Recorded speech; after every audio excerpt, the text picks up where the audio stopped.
दोस्तों, मानसून पहुंचने के बाद भी भारत के कई राज्य ऐसे हैं जहां पर जितनी बारिश होनी चाहिए थी उतनी पर्याप्त मात्रा में मानसून पहुंचने के बाद भी बारिश देखने को नहीं मिली है। उसमें छत्तीसगढ़ के कुछ मध्य भागों से लेकर दक्षिणी भाग, विदर्भ के ज़्यादातर इलाके, मध्य प्रदेश के पश्चिमी दक्षिणी भाग और बिहार के मध्य, दरभंगा और उसके आसपास के इलाकों से लेकर पूर्वी उत्तर प्रदेश के कुछ ज़िले शामिल हैं। इसके अलावा राजस्थान के पश्चिमी इलाकों से लेकर उत्तरी इलाके, बीकानेर, हनुमानगढ़, यहाँ पर भी बारिश का इंतज़ार बना हुआ है। लेकिन सबसे बड़ी बात यह है कि जिन राज्यों में मानसून पहुंच चुका है, जिसमें पूर्वी उत्तर प्रदेश, बिहार, छत्तीसगढ़, विदर्भ और मध्य प्रदेश के कुछ दक्षिणी पश्चिमी इलाके शामिल हैं, यहाँ पर भी बारिश की गतिविधियाँ देखने को नहीं मिली हैं। इसका मुख्य कारण यह है कि हवाओं की दिशा। अगर हम झारखंड की ही बात करें तो झारखंड पर एक लो प्रेशर सिस्टम इस समय बना हुआ है, जिसकी वजह से आपने देखा होगा पिछले दिनों झारखंड पर मूसलाधार बारिश की गतिविधियाँ, कई जगहों पर 250 मिलीमीटर से भी ऊपर बारिश की गतिविधियाँ देखने को मिली हैं।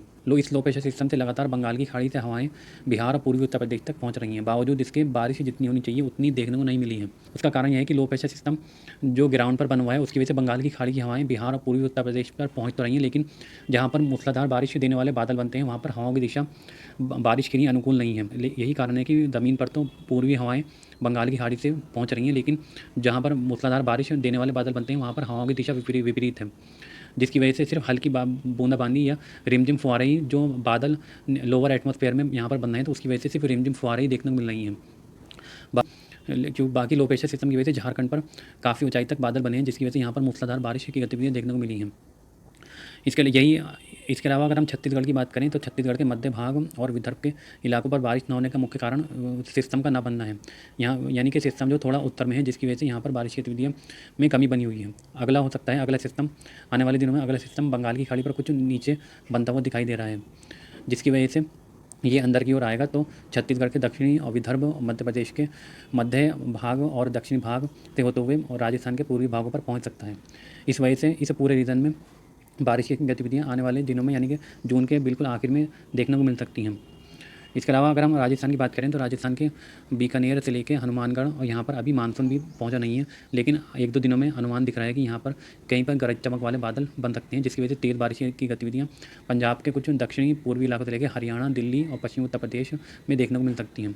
इसके अलावा अगर हम पूर्वी उत्तर प्रदेश के भी तराई वाले इलाकों में अभी भी बारिश की गतिविधियाँ पिछले दिनों देखने को तो मिली थी, लेकिन अब यहाँ पर भी बारिश की गतिविधियाँ में कमी देखने को मिली है। उसका कारण भी यही है कि ग्राउंड पर तो पूर्वी हवाएँ चल रही हैं,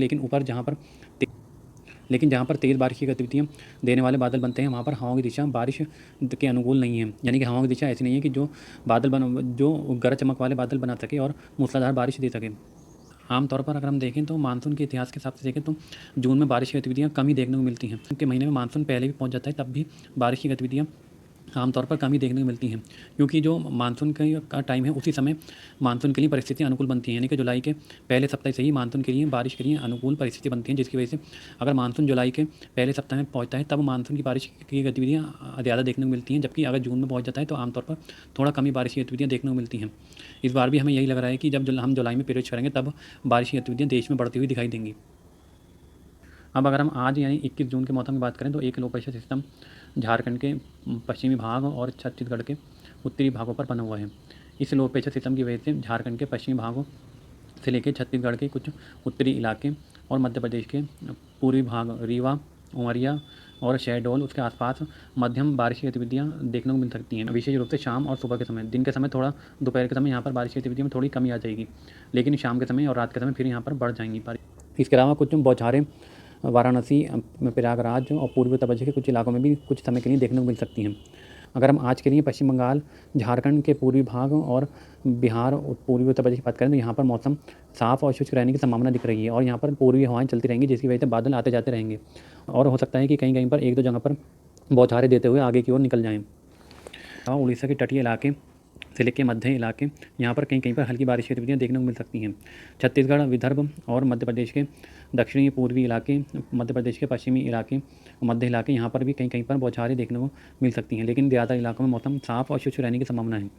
इसी तरीके से तेलंगाना, आंध्र प्रदेश, महाराष्ट्र के मध्य इलाके, कर्नाटक के उत्तरी इलाके यहाँ पर भी मौसम साफ और शुष्क रहने की संभावना दिख रही है और कहीं कहीं पर बौछारें देते हुए बादल आगे की ओर निकल जाएंगे। यानी कि पूरे दक्षिणी विदर्भ से लेकर इस पूरे रीजन में दक्षिणी इलाकों में बादल बौछारें देते हुए आगे की ओर निकल जाएंगे, लेकिन ज़्यादातर इलाकों में मौसम साफ और शुष्क रहेगा जहाँ पर धूप खिली रहेगी।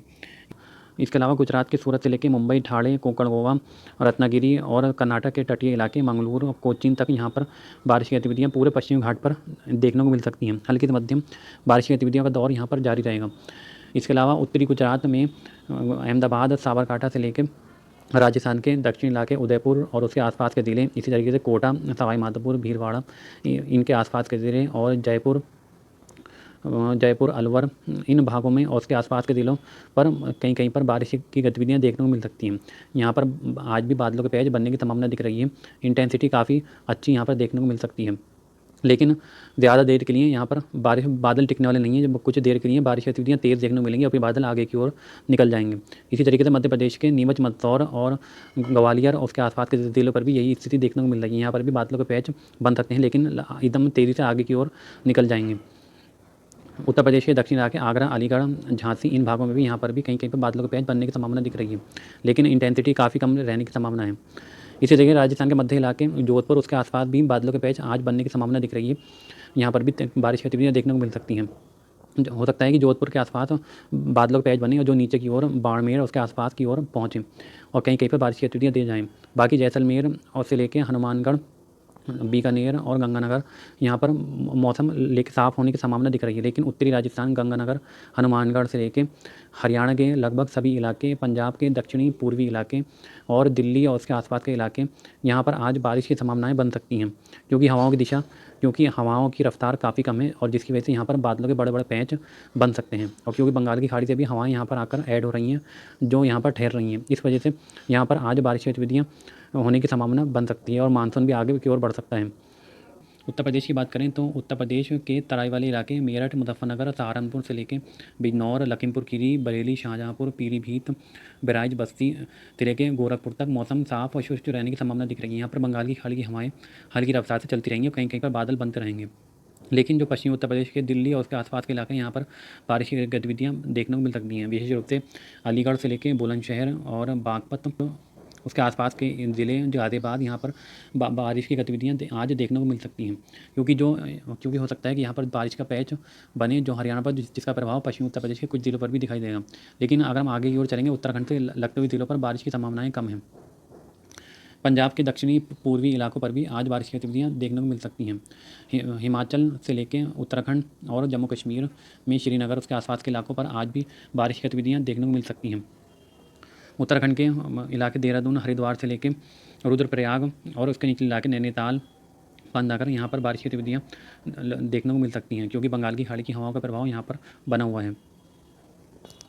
इसके अलावा अगर हम गुजरात की बात करें तो कच्छ, सौराष्ट्र, उसके आसपास बादलों का पैच बन सकता है, जिसकी वजह से मूसलाधार बारिश की गतिविधियाँ कच्छ और सौराष्ट्र उसके आसपास देखने को मिल सकती हैं, लेकिन मध्य गुजरात के इलाके, राजकोट, उसके आसपास के इलाकों पर ही कहीं कहीं पर बौछारें देखने को मिलेंगी।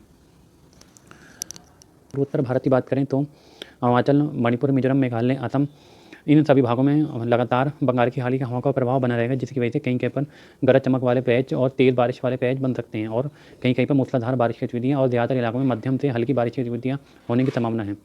सिक्किम और उसके आसपास के इलाकों में भी यही स्थिति देखने को मिलती रहेगी। इसके अलावा अगर हम दक्षिण में चलें तो कर्नाटक के उत्तरी इलाकों से लेकर दक्षिणी इलाके और आंध्र प्रदेश के अंदरूनी इलाके, रायलसीमा हिल्स और तेलंगाना और तमिलनाडु, यहाँ पर हल्की से मध्यम बारिश की गतिविधियाँ कहीं कहीं पर देखने को मिल सकती है। बाकी इलाकों में मौसम साफ और शुष्क रहेगा, बादल आते जाते रहेंगे। यही स्थिति महाराष्ट्र के मध्य इलाकों में भी बनी रहेगी। लक्षद्वीप और अंडमान पर भी हल्की से मध्यम बारिश की गतिविधियाँ देखने को मिल सकती हैं। नेशनल वेदर में आज के लिए इतना ही। वीडियो में अंत तक बने रहने के लिए बहुत बहुत धन्यवाद।